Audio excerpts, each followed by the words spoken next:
Halo, apa kabar? Baik, Kak. Oke. Nah, sekarang kita akan belajar mengenai pengantar mengajar Eduk 001. Kita akan mulai, tapi sebelumnya kita akan undang Miss Uli untuk berdoa.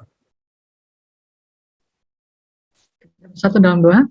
Bapa yang di surga, kami akan memulai pelajari materi yang akan dibawakan oleh Kak Christian. Bila Kau berkati beliau dapat berkata-kata sesuai dengan kehendak-Nya Tuhan, dan berkati supaya berjalan lancar. Terima kasih Bapa, dengar doa kami di dalam nama Yesus. Kami berdoa dan mengucap syukur. Amin.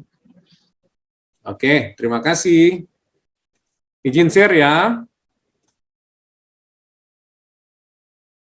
Nah, ini pelajaran kita yaitu mengenai pengantar mengajar Eduk 001 ya.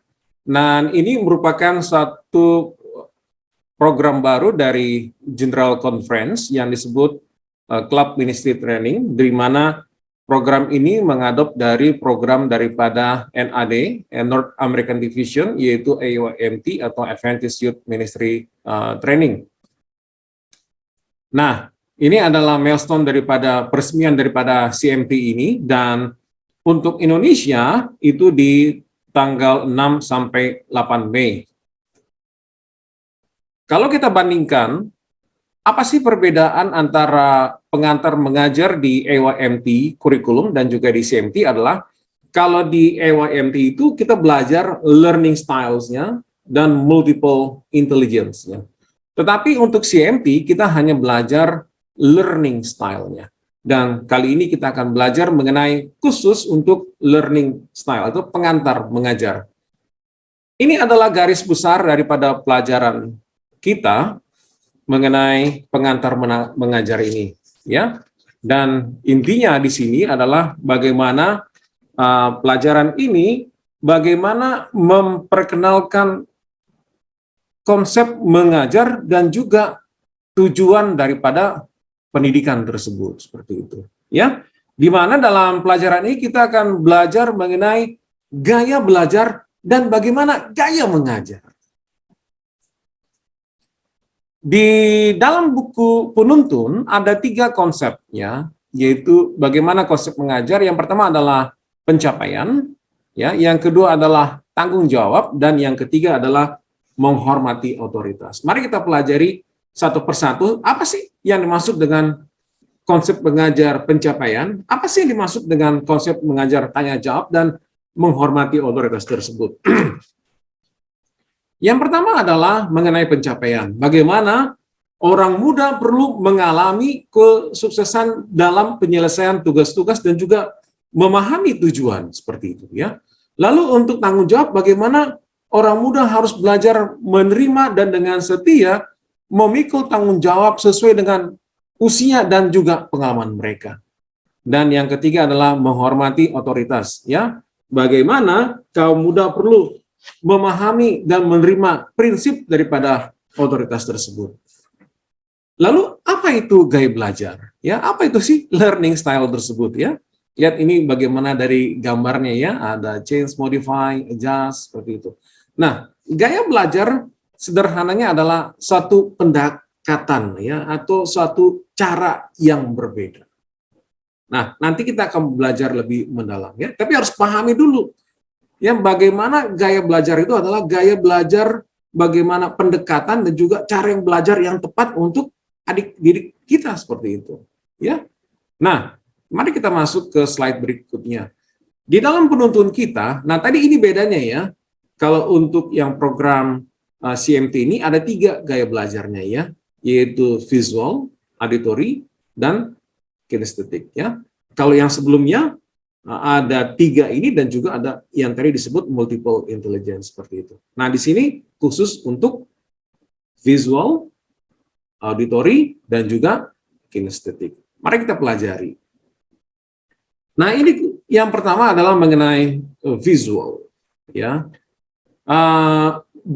Di metode gaya belajar ini bagaimana si adik didik itu mereka lebih senang ini, ya, gambar, lalu apalagi tulis menulis, ya, lalu apalagi, ya, mereka membaca buku, lalu mereka suka lihat gambar-gambar seperti ini nih, gitu ya. Ini istilahnya doodling ya. Lalu juga mereka punya gaya belajarnya itu ya suka warna-warni, ya. Lalu mind mapping. Nah, ini gaya belajar daripada visual, ya. Bagaimana mereka lebih senang kalau banyak gambar-gambarnya gitu. Karena itu membantu proses informasi mereka. Jadi makanya kalau misalnya mengajar mereka ini, ya kita harus siapkan buku-buku yang banyak gambar-gambarnya atau tulisannya bagus-bagus atau mungkin bahan-bahannya penuh dengan doodling seperti ini ya. Nah, ini bagus sekali. Ini dari North American Division saya dapat seperti itu.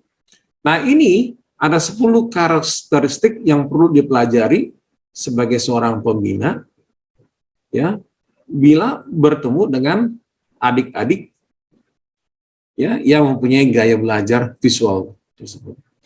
Nah, sedangkan yang kedua adalah aural ya atau auditory musical ya, bagaimana mereka lebih gaya belajar itu lebih ke suara dan juga ke ucapan seperti itu.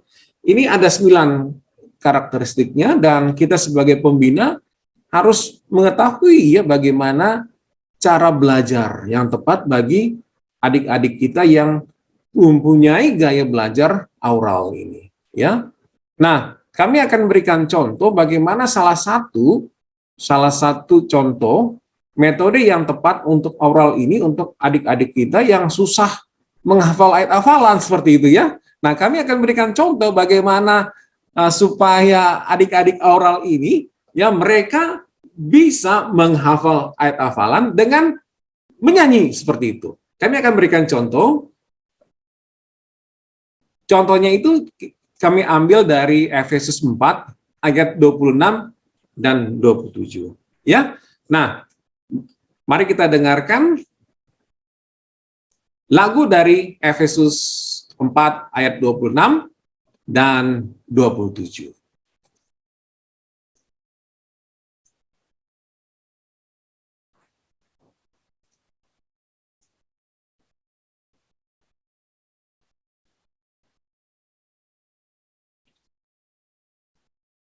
Silakan. Ayo sama-sama ya, Efesus 4 ayat 26 dan 27. Apabila kamu menjadi marah, janganlah kamu berbuat dosa, janganlah matahari terbenam sebelum pada marahmu, dan janganlah gimana?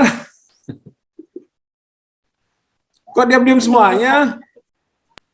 Dan janganlah gitu ya. Dan janganlah beri kesempatan kepada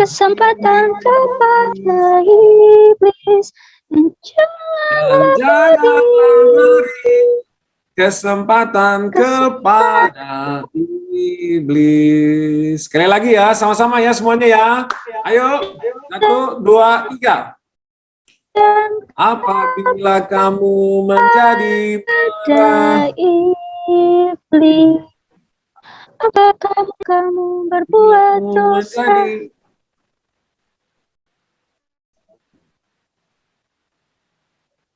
Ayo sama-sama.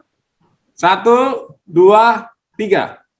Apabila kamu menjadi marah, janganlah kamu berbuat dosa. Janganlah matahari terbenam sebelum amarahmu, dan janganlah beri kesempatan kepada iblis, dan janganlah beri kesempatan kepada iblis. Nah, seperti itulah lagunya ya. Ya, mudah-mudahan nanti lebih sempurna lagi seperti itu. Tadi ingat ya, bagaimana tadi sudah 2 yang kita pelajari, ya. Yang tadi apa tadi? Spesial, ya.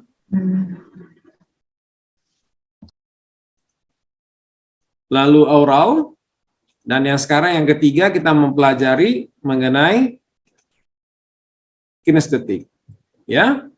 Nah, ini cara belajarnya dan karakteristik daripada physical kinestetik ini, dia sangat bersemangat dan selalu harus bergerak seperti itu ya. Oh, ini mirip kayak anak saya nih ya, kalau kami suruh misalnya dia belajar, wah susah. Atau mungkin menghafal hafalan Yohanes 3:16, dia berlari tuh.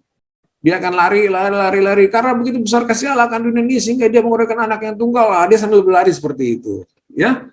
Nah, ini bagaimana kita menghadapi adik-adik kita seperti ini, kita harus tahu ya bagaimana karakteristiknya dan juga apa yang kita buat, bagaimana cara belajarnya dan juga medianya, ya. Nah, next ya. Pada saat saya ikut training juga ini diingatkan ya, ada 3 gaya utama belajar. Ya, tadi visual, auditory, dan juga apa? Kinestik. Dan apa yang terbaik? The best way to teach is to use all of together ya. Jadi gunakanlah ketiga-tiganya ini ya, baik itu visualnya, baik itu juga auditory dan juga apa?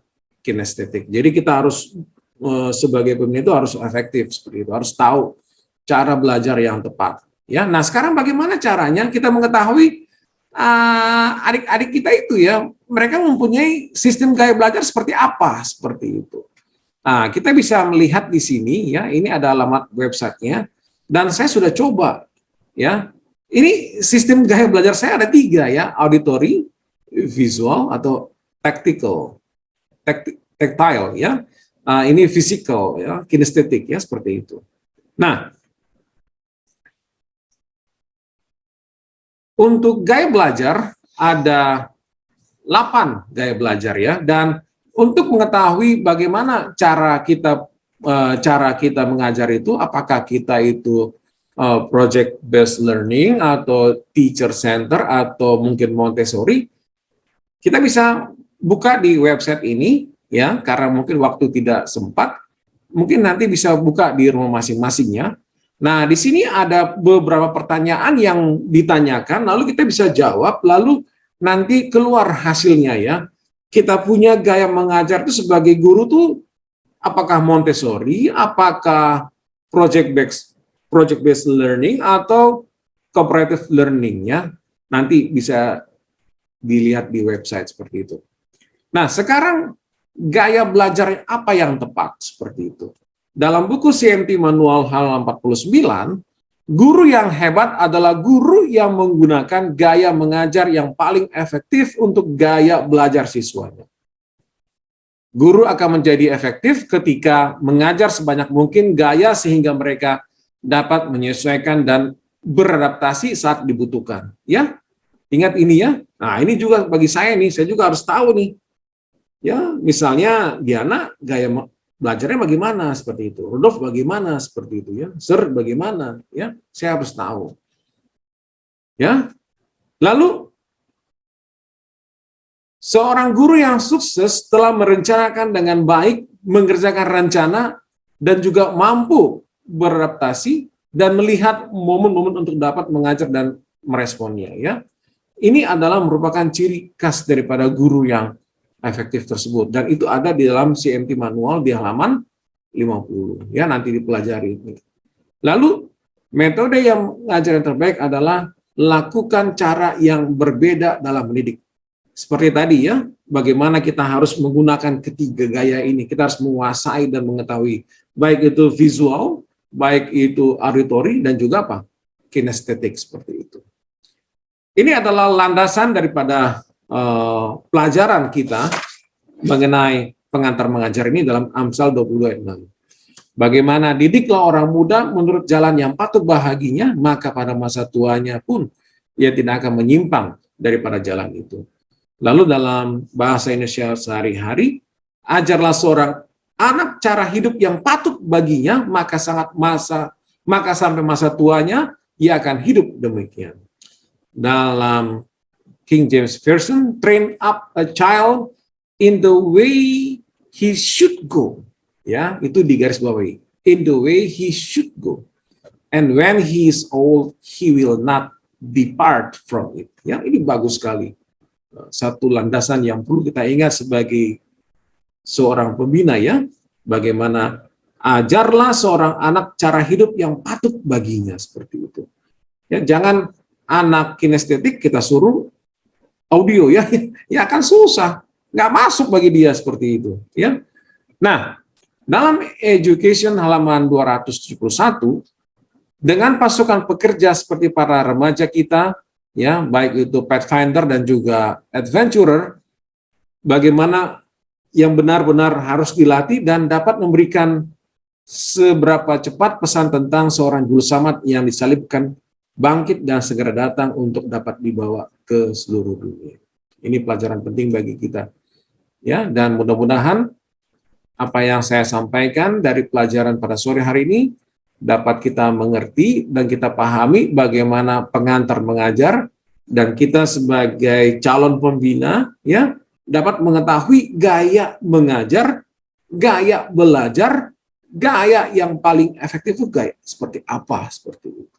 Ya, kiranya Tuhan memimpin dan memberkati kita. Mari kita tutup kembali pertemuan ini, atau ada pertanyaan?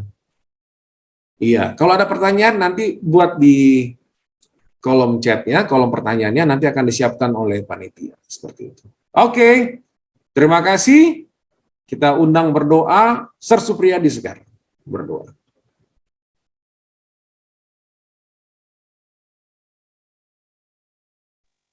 Mari kita berdoa. Ya Tuhan Allah Bapa kami surga, kami telah selesai belajar tentang gaya belajar Bapak. Berkati kami Bapak, agar kami bisa kami terapkan, dan nanti kami akan mengajar. Terima kasih Tuhan, di dalam nama Yesus kami berdoa dan bersyukur. Amin. Oke, terima kasih. Sampai jumpa.